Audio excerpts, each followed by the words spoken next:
Tekst tahrirlagan vaqtda yaxshi bir tinish belgilerini ishlatish odatini yetildirish bek muhim. Bundaq bo'lmaganda bizningki yozgan, tahrirlagan asarlarimizdan boshqa odam ko'rgan, ishlatgan vaqtda ularga nihoyat ko'p avaychiliklarni keltiramiz.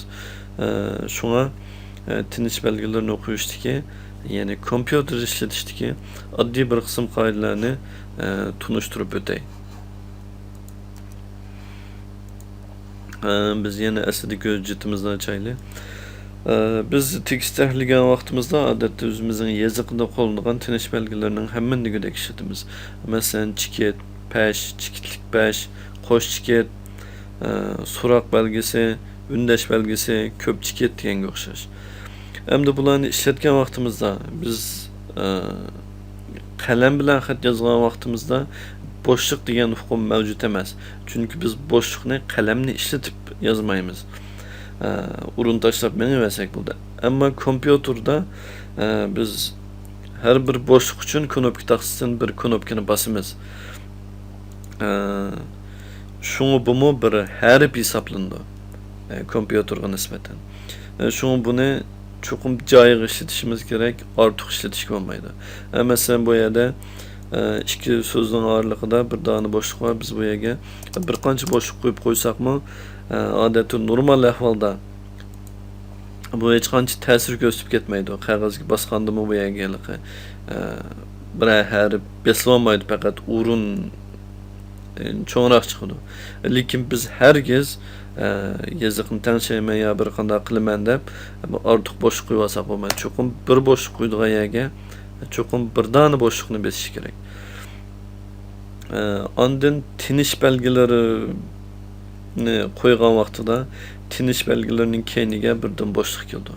Masalan, bu yer keldi, buning keyinida bir boshliq bor, bu yerda bor deganga o'xshash.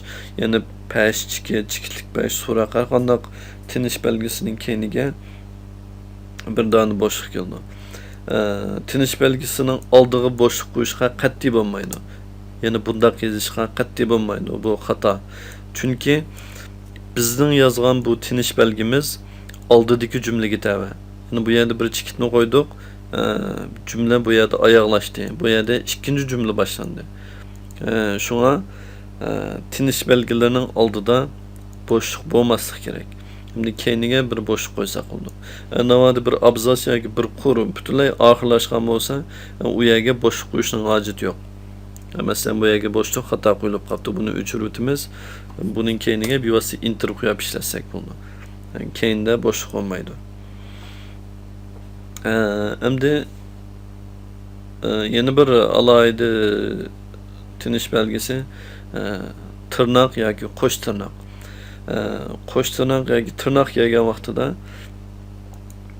masalan biz bu yerga bir tırnak açaylı.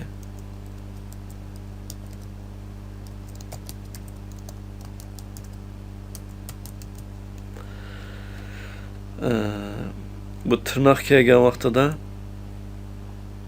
bu tırnaqninki ikki dona tinish belgisi bo'ldi, echilgan, yepilgan.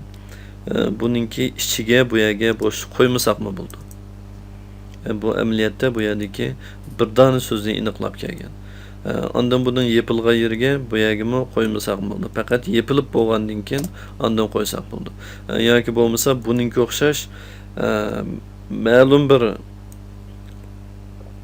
qo'shimcha, masalan bu mushkumning qo'shimchasi bu tirnoq orqali ayrilib ketgan bo'lsa, bu yerga odatda qo'ymasak bo'ldi.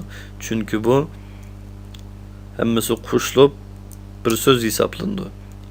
Yani bu yerden bu yergacha bir so'z ketadi. Shuni bu yerga qo'ymasak bo'ldi. Lekin mustaqil so'zdan boshlansa, bu yerga yana boshliq qo'yamiz. Onda buning ichidagiga boshliq qo'ymasak bo'ldi. Qo'sh tirnoqning kim shunga o'xshash. Ondan ko'p chikit ishlatgan vaqtida ba'zilar ko'p chikitni nihoyatda jiq qo'yadi.